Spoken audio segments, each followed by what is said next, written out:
भगवान शिव को हमेशा त्रिशूल धारण किए हुए दर्शाया जाता है। त्रिशूल भगवान शिव का सबसे प्रिय अस्त्र है। भगवान शिव का त्रिशूल पवित्रता एवं शुभ कर्म का प्रतीक है। यह 3 गुण सत्व, रज, तम का परिचायक है। महादेव का त्रिशूल प्रकृति के 3 प्रारूप आविष्कार, रख रखाव और विनाश को भी दर्शाता है। तीनों काल, भूत, वर्तमान और भविष्य भी इस त्रिशूल के अंदर समाते हैं। आइए आज इस वीडियो में जानते हैं कि हमारे सनातनी महाकाव्यों के अनुसार त्रिशूल की उत्पत्ति कैसे हुई थी, किसने बनाया था त्रिशूल को।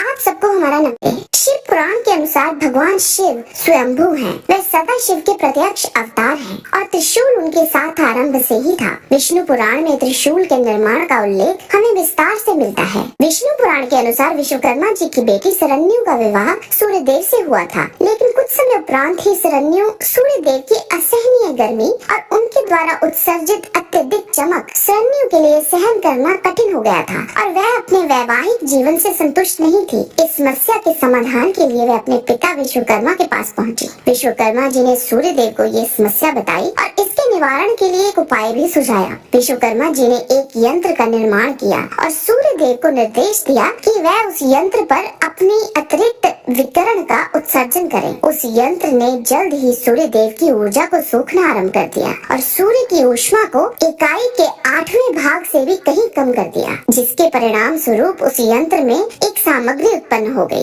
इसी अत्यधिक ऊर्जा से निर्मित सामग्री से विश्वकर्मा जी ने त्रिशूल का निर्माण किया था। त्रिशूल के ही संबंध में महाभारत के अनुशासन पर्व में उपमन्यु त्रिशूल का वर्णन करते हुए श्री कृष्ण से कहते हैं, एक रहस्यमयी और बहुत शक्तिशाली हथियार जो शायद पाशुपत के बराबर या उससे भी बेहतर था, मैंने भगवान शिव के पास उसको देखा था। त्रिशूलधारी भगवान शंकर का संपूर्ण लोकों में विख्यात जो वह त्रिशूल नामक अस्त्र है, वह शंकर जी द्वारा छोड़े जाने पर इस पृथ्वी को विदीर्ण कर सकता है, महासागरों को सुखा सकता है अथवा समस्त संसार का संहार कर सकता है। यह त्रिशूल महादेव के अतिरिक्त केवल देवी पार्वती ही उठा सकती हैं। शत्रु को आघात देकर वह पुनः महादेव जी के हाथों में आ जाता है। इसके द्वारा आघात लगे व्यक्ति को जीवित नहीं किया जा सकता। हाँ, यदि शिव जी की इच्छा हो तो बात और है। त्रिशूल की 3 नोकें 3 गुणों, 3 लोकों, 3 क्रियाओं, 3 नाड़ी का प्रतीक है। महाभारत के वन पर्व के अनुसार महादेव जो त्रिशूल धारण करते हैं उसका नाम विजय है। शिव पुराण